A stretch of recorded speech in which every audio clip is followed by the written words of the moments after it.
You saw in the previous selection that Visual Studio queries the database and understands what the relationships are between tables. And those relationships are reflected in the data set. In the Data Sources window, related tables appear like columns in the main table.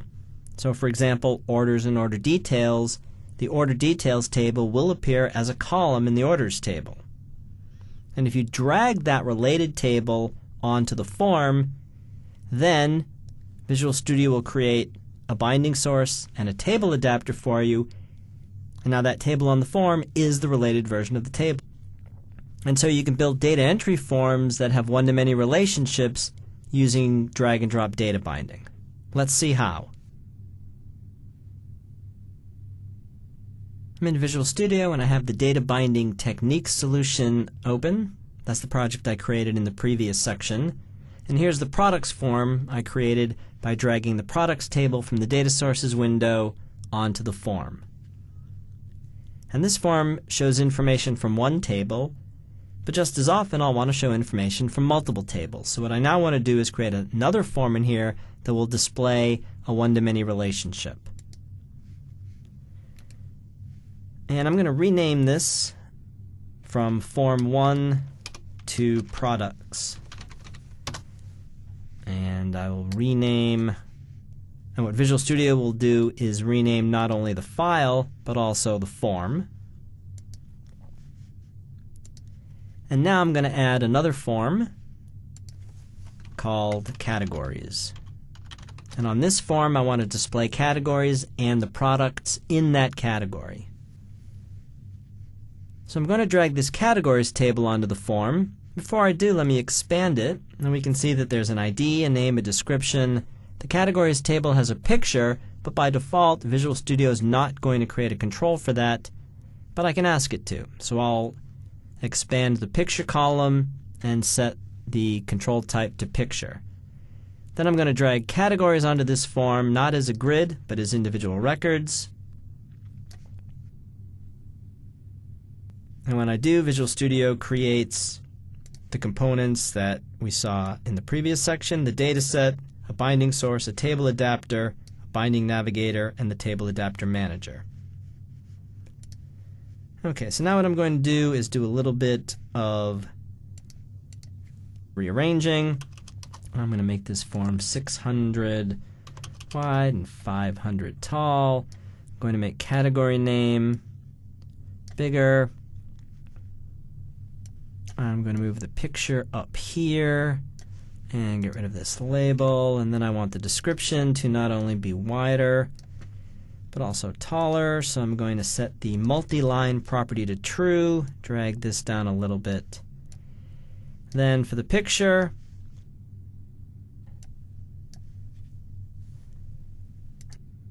I'm going to set the size mode property to stretch image, because I want the image to stretch to fill out the picture box.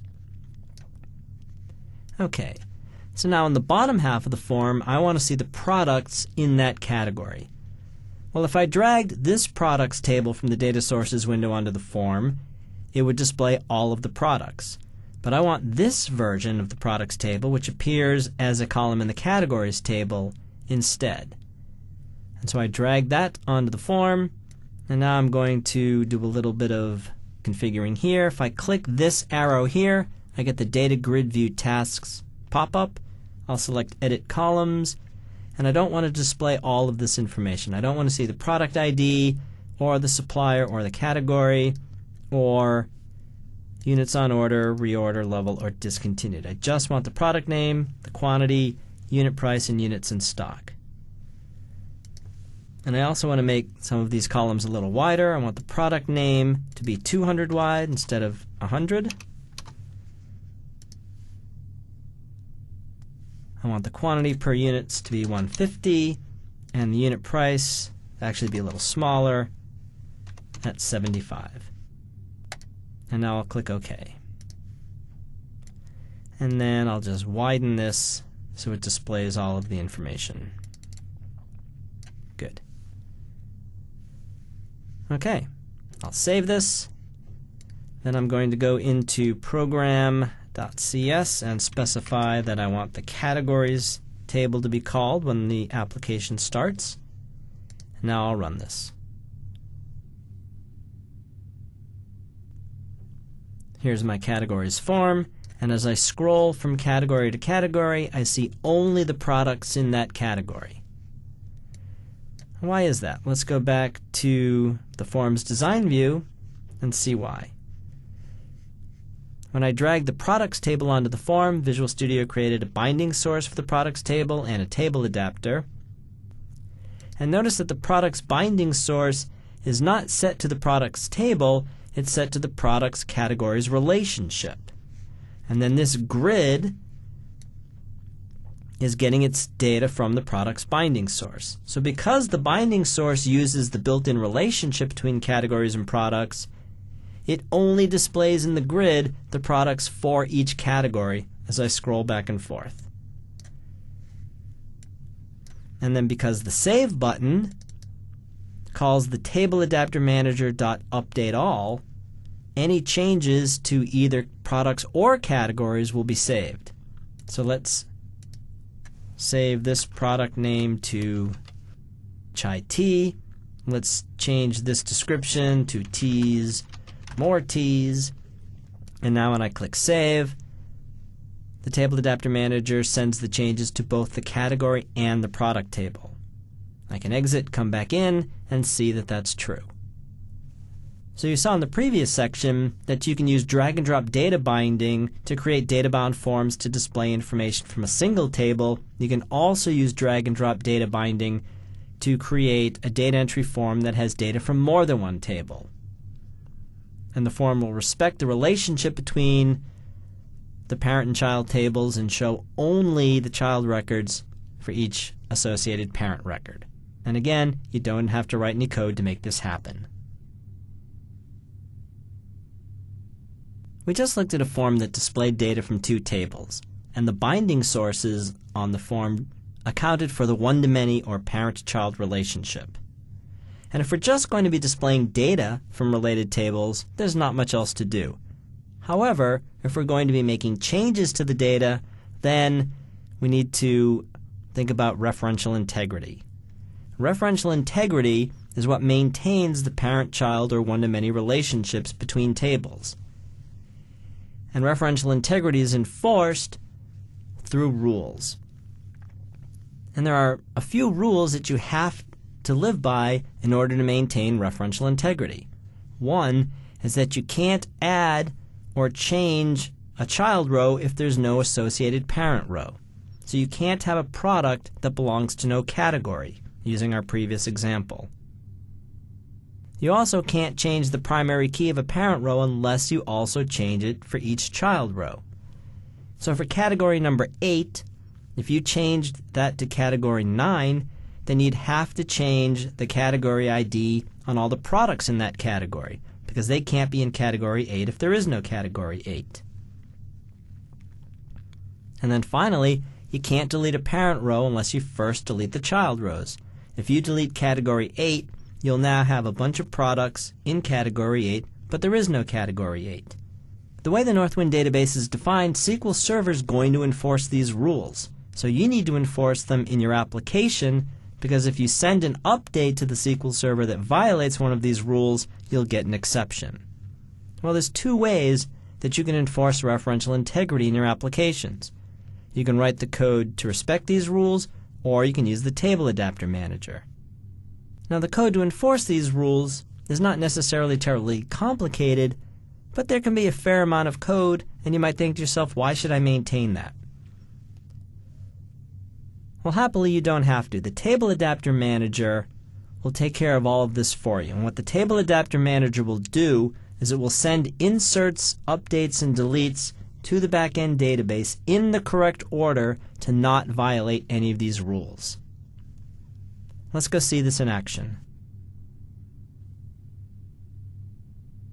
Yeah, I'm back in the Data Binding Techniques project, and I'm going to add another form to this, and this form is going to display orders and order details, which is the canonical example, if you will, of the one-to-many relationship. So let's use that. But at the moment, I don't have the orders and order details tables in the data set, So I can come over into the Data Sources window and click the Configure Dataset with Wizard button. And when I do that, that brings up the Data Source Configuration Wizard. It knows that I've already included categories, products, and suppliers in this dataset, so all I have to do is click Orders and Order Details and click Finish, and those will get added to the dataset.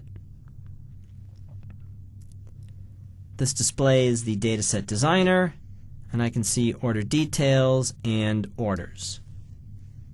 Now I know there's a one-to-many relationship between Orders and Order Details, so I'll double-click this and look in the Relation dialog box. So this tells me about the one-to-many relationship based on the Order ID column. And by default, Visual Studio will create a relationship that reflects the relation only. And that's why I can build a one-to-many form, and as I scroll from parent to parent, only the children for that parent appear. But it doesn't help me enforce referential integrity. What I can do is select both relation and foreign key constraint. A foreign key is the column in the child table that relates it to the parent table. So a foreign key constraint will enforce those referential integrity rules. What I can also do is set the update rule to cascade and the delete rule to cascade. And now, if I were to change the primary key in the orders table, my code would automatically change it in the order details table. And if I delete an order, then my code will automatically delete all of the associated order details. I won't have to write that code. So I'm going to select that, both relation and foreign key constraint, and cascading for the update and delete rules. Okay, I can close this and save changes. And now I'm going to create a new form, which I will call Orders. Okay, I'm going to now drag Orders onto here. In a grid's fine. Make it a little bit smaller.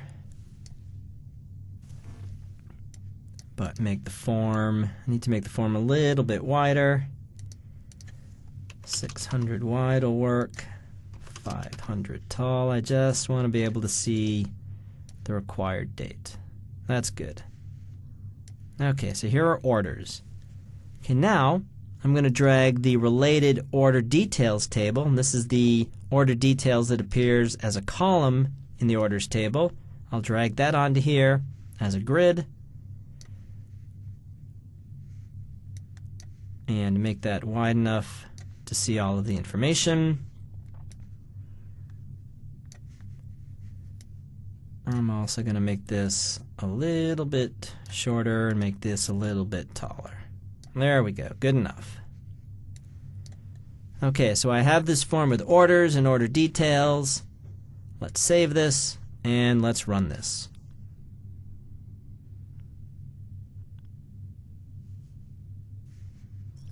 And let's go back into program, of course, and set this to orders. There we go. Now let's run this.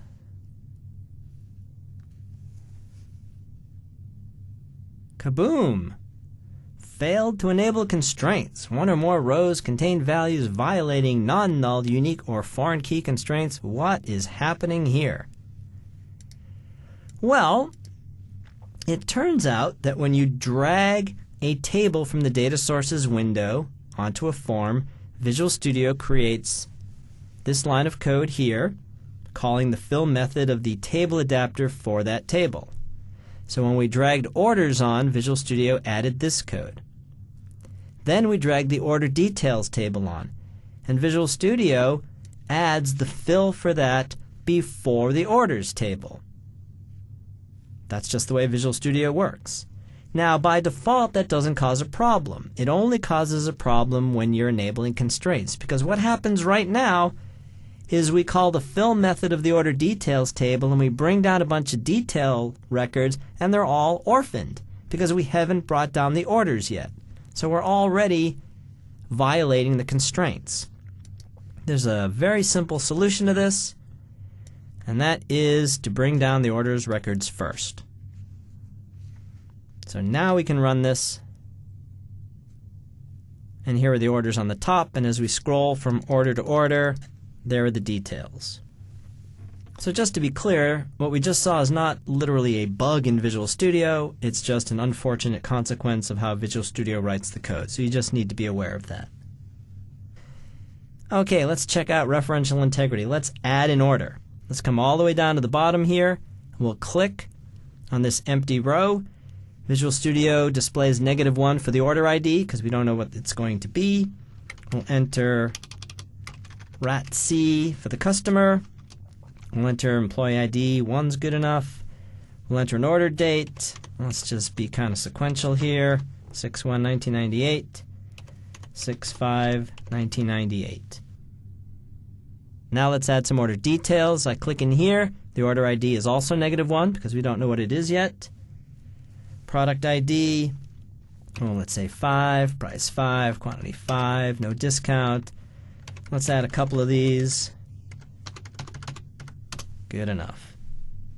Okay, now I'm going to save this, and this is going to run the Table Adapter Manager's Update All method. And the Update All method is smart enough to know that we need to save the order row first before we save the order details. I click Save, and it worked. The order ID is 11078. The order ID for the detail records is that, and this worked just fine. Okay, we'll close this, come back in, and all these data demos I always like to close and come back in just to prove that the information's there. Now let's delete this. If we were going to write the code by hand, we'd have to delete the detail records first, save that, delete the order, save that, or we can just delete, click Save, and now that order and the detail records are gone. Exit, come back in, and it's deleted. So it's a fair amount of code to maintain referential integrity that we don't have to write. The Table Adapter Manager understands the relationships and will send the inserts and the updates and deletes in the correct order, and will also do it in a transaction. It's a wonderful feature that's been added to Visual Studio 2008, and that's how it works. In the previous section, we created a products form, and we dragged the products table from the data sources window onto the form. Products table has a couple of columns that should display data from a lookup table, particularly supplier ID and category ID. But when we dragged the products table onto the form, all we see are the actual IDs. Category 3, supplier 7, that means nothing to us. So what we really want to do is replace those text boxes that show us IDs with combo boxes, and those combo boxes should display the category name and the supplier name, and then we can select additional categories and suppliers from the combo box. So how are we going to do that on the form? Well, first thing is that we're going to replace the ID text boxes with combo boxes that are bound to the supplier ID and the category ID columns in the table. Then we can drag the related tables from the data sources window onto the combo boxes. So we drag the suppliers table onto the suppliers combo box, the categories table onto the categories combo box. Visual Studio creates a binding source and a table adapter for those related tables, and then sets some properties of the combo box. Specifically, Visual Studio will set the data source property of the combo box and point to the suppliers table or the categories table. The display member property determines which column to display in the drop-down list, which will typically be the name. The value member property determines which column is used as the value. That's going to be the ID. And then the selected value property determines which value gets assigned to that column. So these are the properties you'd need to set to do this by hand. Let's go see how you can have Visual Studio do all this work for you. Here's the products table that we created in the previous section. And I just want to run this, so I'm going to set this back to products, and let's revisit this form. I'll run it, and it displays the product information fine, but all it displays for us is the supplier ID and the category ID as we scroll from product to product. These numbers mean nothing to me. What I really want to see is the name of the supplier and the name of the category. Now, if I had thought to do this up front, I could have dragged supplier ID and category ID onto the form not as text boxes, but as combo boxes. I didn't do that, but I can do that now. I'll just delete these text boxes, and I'll drag on supplier ID and category ID. Then I'll line these up and line these up. That looks good.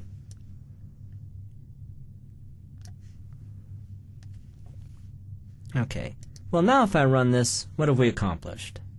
If you guessed not a heck of a lot, you're right. All we've now managed to do is display those meaningless numbers in combo boxes that have no data. So what we really want to do is display the suppliers and the categories in these combo boxes. There are a bunch of properties we can set, or we can do it the easy way. All I need to do is take the suppliers table and drag it onto the supplier ID combo box. Visual Studio creates a suppliers binding source and a table adapter. I do the same thing with categories. Drag that onto the categories combo box. Visual Studio creates the categories binding source and table adapter. And now let's see what happened. Visual Studio set some properties on this combo box. First thing it did was it set the selected value property to the supplier ID in the products binding source. So this says take the supplier ID in the products table and map it to the value member, which is the supplier ID in the supplier table. So that links the product ID table to the supplier table. And then the display member property says which column from the suppliers table should we show. That's company name. And the data source for this combo box is supplier's binding source. Same thing for category. Take the category ID from the products table, map it to the category ID in the categories table, and show me the category name from the categories table. And then all we need to do is just identify that we're no longer showing IDs. We're showing full names.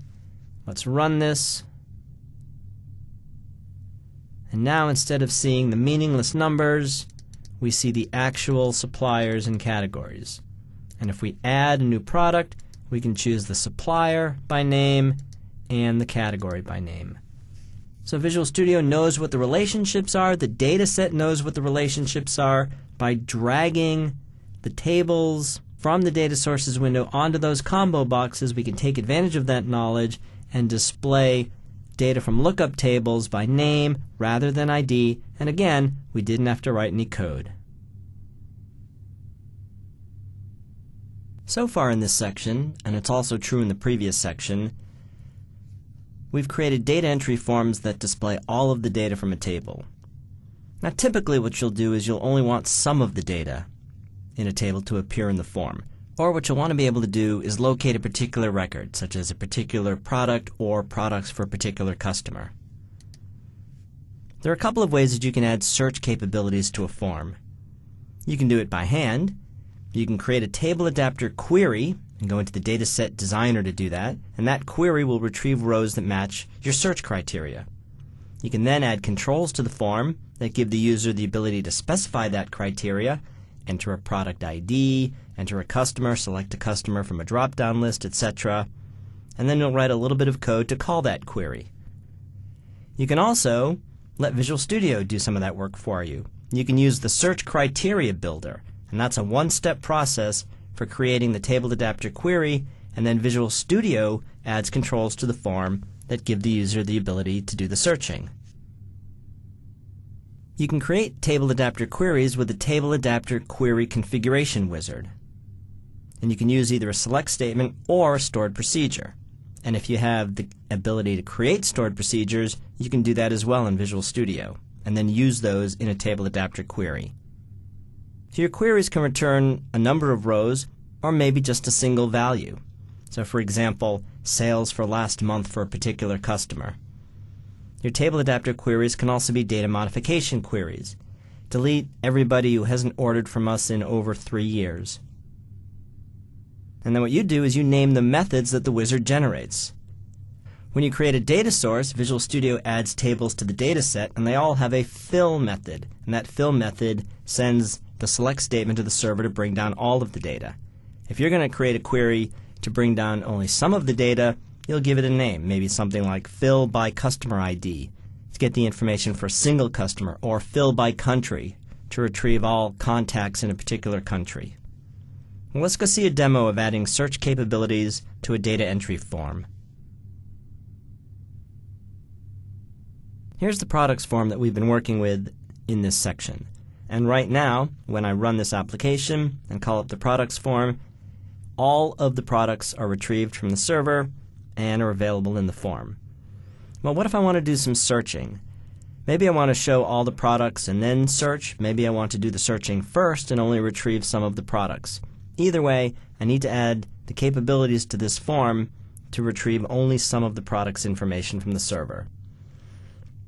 And I'm going to do that in 2 ways. I'm going to do it by hand, and then I'm going to use the search criteria builder in Visual Studio. So the first thing I want to do is build a table adapter query. So I'm going to double-click on northwinddataset.xsd, and that's going to bring up the dataset designer. And I want to add a query to the products table. Right now, the products table adapter has a single query. The fill method is going to call the select statement to retrieve all of the products. So what I want to do is add another query to this table adapter. I can right-click on the table adapter and select Add Query. And this brings up the table adapter query configuration wizard, which will walk me through the steps of creating a query. And I have 3 choices. I can use SQL statements, so I can create a select statement to find data. If I have permissions to create a stored procedure in the SQL Server database, I can create one here and then use that, or I can use an existing stored procedure. And for now, I'll just use a SQL statement. The query I want can return a number of rows, and that's what we're going to do here. Bring back the product or products that match a criteria. But I can also create a query to return a single value. So if I want to know the average price of all products or sales last year for a particular customer, these are queries that return a single value. I can also here create update, delete, and insert queries. Now by default, these have been created for me, but I can add additional ones or specialized ones. I'll click Next, and Visual Studio starts off with the current select statement. And what I want to do here is add a where clause to this. So return the information from the products table where product ID is equal to the @ sign, which is the parameter product ID. So I want to create a parameter called product ID, pass that into this query, and this will return the product information for a single product. Then I'll click Next. A good naming convention is to use fill for the original query that was created when you created the data source, and then fill by for your additional query. So I'm going to name this fill by product ID, which lets me know that I'm passing in a product ID and returning information. There are 2 methods here. There's a fill and a get. When you call the fill, you pass in an existing data table, and then the query returns data and fills that table. You can create the data table in your code and then run the get, and the get will fill that existing table. So I'm going to create names for both of these. Fill by product ID and get data by product ID. I'll click Next and then Finish. And now Visual Studio adds this query to the table adapter. Alright, now I'm ready to go change the form and add the ability to run this query. So I'm going to resize this, give myself a little more room. Let's make it 750 wide. And then over here in the right, I'm going to add some controls. The first control I'm going to add is a text box, and that will give me the ability to enter a product ID. And I'm going to call this Find Product Text Box. Then I want a button next to that, so the user will enter the product ID in the text box, and then click this button to go find the product. So I'll call this the Find Product button, and I'll set the text to Find Product. Good. Now I'm going to double click on this button, and here's what happens when the user selects that. Now you notice above that when the form loads, we have existing instances of the categories, suppliers, and products tables, and we pass those to the 3 fill methods for the 3 table adapters. What I'm going to do here is I'm going to call this dot products table adapter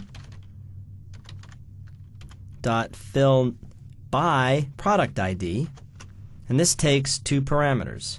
The first is the table, which as before will be this dot northwinddataset dot products, and then the parameter, which is going to be an integer, so I'm going to have to convert to an integer whatever the user entered into the Find Product text box. There. So what this does is it takes the existing products table, passes that as a parameter, and whatever the user entered into the Find Product text box to this fill by product ID query. And what that will do is send that parameterized query to SQL Server, return the information, and now the products table will contain all products that meet the criteria. Okay, let's run this.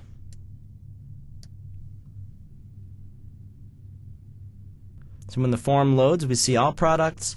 If I enter product 6, click Find Product, now there's one product in the form, and that's product 6. Do that again, 20, and now here's all of them. Well, the user's now searched for a particular product. What if the user now wants to go back and view them all? So I'm going to add another button to this form, and that button will give the user the ability to go back and view all of the products. So I'll just copy this. I'm going to call it Show All. That'll be the text. The button name. Oh, I hit Insert instead of Home. That's what happened.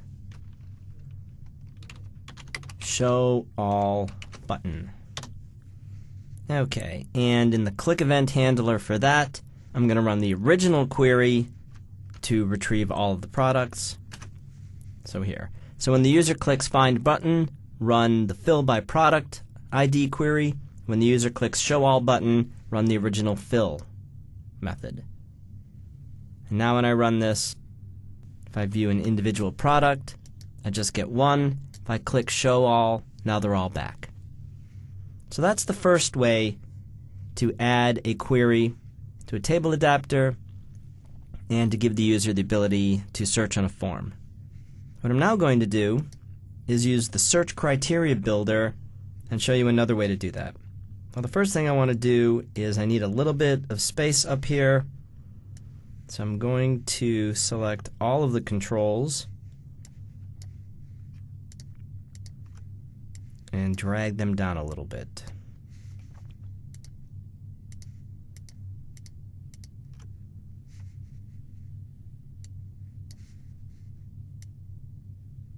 There.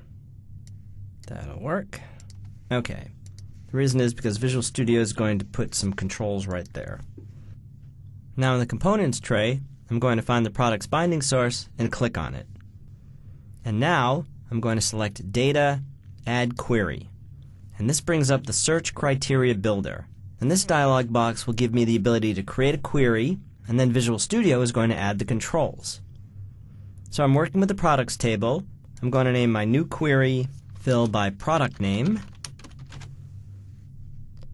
And in the query text, we start again with the same select statement we had before. And now I'm going to add where product name, like, pass in a parameter product name, and then add onto that an ampersand. So if I enter A, I'm going to return all products that start with A. If I enter AB, I'll return all products that start with AB. Okay, now I'll click OK. Visual Studio creates that query and adds some controls to the form. And what it adds is a tool strip with the ability to enter the product name and then run the Fill by Product Name query. So what I might want to do is have a little bit more user-friendly names here. So I'll change this to product name, and I'll change the text here to find products. And now let's run this. Again, we start up with all of the products. I want to find all of the products that start with an O. And there they are. There's 2 of them. Or all the products that start with CH. There are 6 of them. And then if I want to see them all again, I'll just click Show All. So let's go back into the Dataset Designer. And we see that Visual Studio added this Fill by Product Name query to the Products Table Adapter. So what you've seen in this demo is how you can add queries to a table adapter. And that gives you the ability to have not only a query that retrieves all of the rows in a table, but a query that retrieves only some of the rows in the table. And so you might use one of these queries to have a form come up with no data in it until the user enters the ID for a record they want to see, or you could have the form show up with some data and then give the user the ability to search or retrieve only some of the information. We just saw how to create a table adapter query and call that from the form, and that gives the user the ability to retrieve only some of the products. And so we relied on the user to enter the search criteria. Now when the user is retrieving all products that start with an O or a CH, well then of course the user is going to enter O or CH. But let's say the user wants the ability to see the products in a particular category. We can't really expect the user to enter category IDs into a text box so that we can pass those to the query. No, what the user really wants is a combo box, and in that drop-down list they can select a category name, and then in our code we'll take the category ID and pass that to a query. So how are we going to do that? Well, the first thing we'll do is we'll create a new table adapter to retrieve the lookup values. All we're going to need to retrieve is the category ID and the category name. Then we'll add a combo box to the form that displays category names. And then we have a couple of choices. One thing we could do is have that query run as soon as the user selects a category from the combo box. In that case, we could add code to the selected index changed event handler of the combo box and have that call the table adapter query. Or we could call the query from the click event handler of a button. So let's go see a demo of giving the user the ability to filter by values from a lookup table. Here's the products form we created in the previous demo. What I now want to do is give the user the ability to query based on categories. So I want the user to be able to see all products in a category. What I want to do in this form is add a combo box right about here that displays categories. The user can select a category name and then click a button to see all of the products in that category. So let's close this form, and we'll come back into the Dataset Designer. I do have a categories table adapter that retrieves all of the information from the categories table. I could use that, but what I want to do is create a new table adapter that brings down only the information I want to see. So I'm going to right-click on an empty area of the Dataset Designer and select Add Table Adapter. And this brings up the Table Adapter Configuration Wizard. The first question is, where's the data coming from? Well, in this example, we're still going to use the Northwind database, but I could be bringing down this information from any other database. I'll click Next. We're going to use a select statement, and that select statement is select category ID and category name from categories. Now, if I wanted to, I could click Query Builder and build that query using the Query Builder, but for this one, I can just type it by hand. Now, this is going to be read-only data because I'm just using this to display category names in a combo box, so I'll click Advanced Options and uncheck Generate Insert, Update, and Delete Statements. Then I'll click Next. And again, because it's read-only data, I'm not going to create methods to send updates directly to the database. And I'll leave the method names as fill and get data. I'll click Finish. And I'll rename this from Categories 1 to Categories List. And now I have a table adapter that brings down category ID and category name from the categories table. Okay, now I'll go to the form.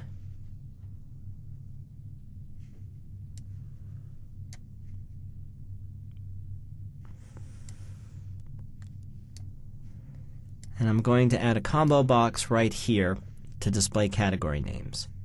So I'll drag a combo box onto this, and I'm going to call it Categories Combo Box.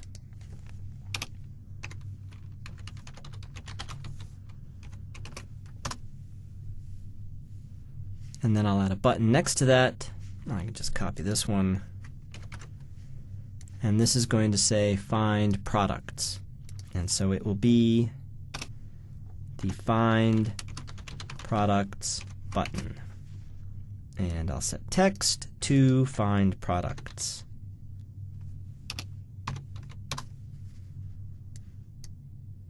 Okay. So now I need to do two things. One is I need to populate this combo box, and then two is I need to call a query when I click this button. Probably should create that query before we do much of anything else. So I'm going to add another query to the Products table adapter, and this time the where clause is going to be where category ID is equal to the parameter named category ID. And so I'll call this fill by category ID, and I can call this get data by category ID. Okay.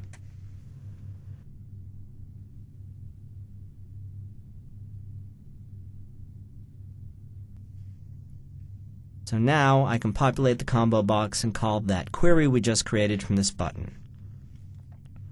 There are a number of ways to populate the combo box, but for this demo I'm going to do it all in code. And I'm going to do it from the load event handler of the form. And I'm going to write some code.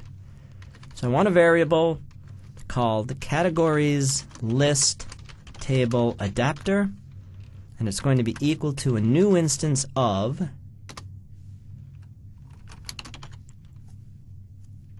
Northwind dataset table adapters dot categories list table adapter. So I want to create in code an instance of that categories list table adapter we just created. Then I'm going to create a new data table called categories list, and that is a data table, and then I'm going to set that variable categories list equal to the results of calling the categories list table adapters get data method. So I'd mentioned earlier that there's a difference between calling a fill and the get data. When you call the fill, you pass the name of a data table, and when the fill method runs, it creates an instance of that data table and fills it with the data. But if you already have an instance of that data table, you can just set that equal to what the getData method returns. So getData will populate an existing instance of a data table. Fill will create that data table. So now categories list contains the category ID and category for each of the categories in the Northwind database. What I now want to do is populate the combo box. So categories combo box, I'm going to set its data source equal to this categories list table. And then I'm going to set the data member, which is what's displayed in the combo box, equal to the category name column. And then finally, I'm going to set the value member to category ID. So this says populate the combo box with the categories list data table, display the category name in the combo box, and when the user selects a category name, set the selected value of that combo box to the category ID. And then the last thing we need to do is call a query based on what the user selected. So when the user clicks Find Products, I'm going to call this .products table adapter .fill by category ID. And that takes two parameters, this .northwinddataset.products, and then what the user selected. Category ID is an integer, so we'll say convert to int 32 categories combo box .selected value, which is an object, and we'll cast it to an integer to pass it to this query. Okay, so now when we run this, the form shows up with all of the information. Here's the combo box displaying categories. If we select a category and click Find Products, we'll see only the products in that category. We can select a different one, or we can select them all. So what you've seen in this demo is how you can give the users the ability to select values from a lookup table in a combo box and then run a query based on what they selected.